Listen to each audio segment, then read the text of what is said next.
जी, ये गाड़ी चली हुई है 137,316। तो मैं आपको जस्ट इंजन की आवाज़ सुनाना चाहता हूँ कि 8 साल बाद इंजन की आवाज़ कैसी रहती है टैगो की। इंजन दिखा भी देता हूँ आपको मैं।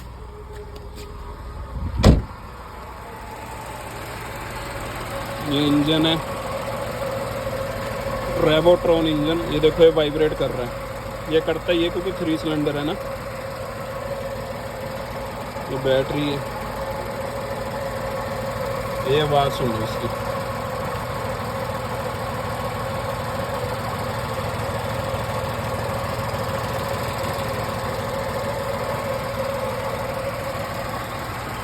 और कैबिन अंदर आई डोंट नो आपको आवाज़ सुनेगी नहीं सुनेगी, और देख लो।